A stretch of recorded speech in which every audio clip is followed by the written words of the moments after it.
Ladies and gentlemen, welcome to my testing video for the stun gun as well as the EMP launcher. We'll be using the Sandy Shores airfield as our testing ground because it's a convenient location that has these blocks on the ground, which will give a good indication to how much range these guns have. We're starting off with the stun gun, which has a maximum range of 1.5 blocks. This is not very impressive and is relatively close, which kind of makes sense, I guess, if you're using a stun gun. It will last about 5 seconds if you stun someone, and if you want to recharge your next shot for your stun gun, this will take about 12 seconds. And in case you are wondering, swapping to a throwable like a grenade or sticky bomb and then back to your stun gun will not instantly reload it. Trust me, I tried. The Nano Drone seems to be similar to how it handles in terms of range and how long the stun lasts, so if you ever have used a Nano Drone, it's pretty much the same, but this time you're actually able to run with it.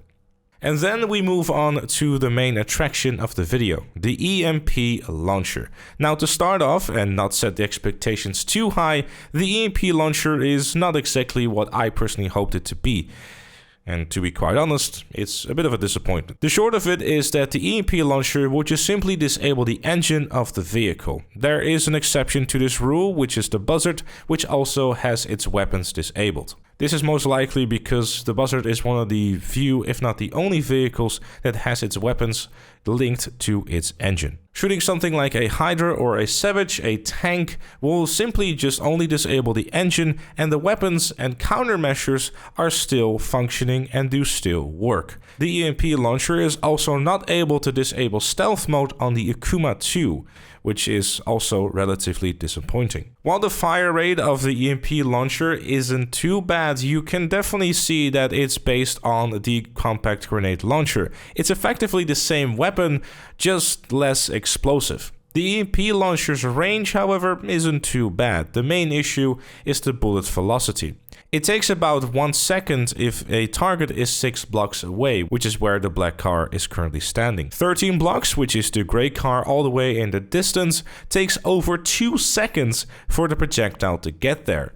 And at its maximum range of 18 blocks, it takes nearly 4 seconds in order to get to its target, effectively rendering this thing pretty much useless for anything that goes with speed.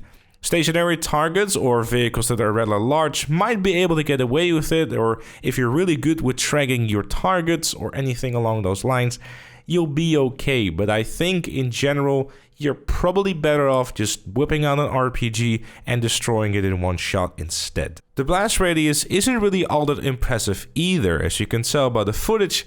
It's very small and it doesn't really stretch all that far either. In the footage I'm trying to shoot both cars, but because the projectile is kind of having a mind of its own, it's never really in the middle and not really hitting both targets at the same time.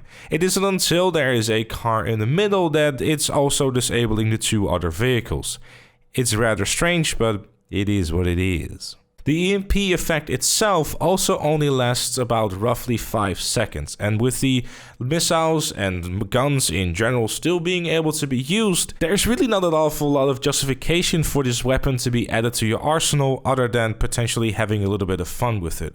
This is not going to be the counter you want to have against an Oppressor Mark II or any other military vehicle. Yeah, sure, if there's a tank approaching you and you can get a good shot on it, it might have some utility to it, but in the general scheme of things, if you had to make a choice between this thing and the Opponetomizer, I know exactly what I would be choosing. Definitely the Opponetomizer. It is much better. But one of the cooler things about the EMP launcher though is the fact that you can use it from a bike, which is handy at some point.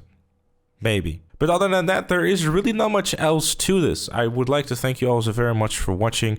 Leave a like if you enjoyed or found it useful. Subscribe for more. And if you really like what you see on the channel, please do consider becoming a member. Like Chloe, Robert, Captain Price, Madman Dakota, and Shapeshift Gaming. Thank you again for watching, and I'll see you all later.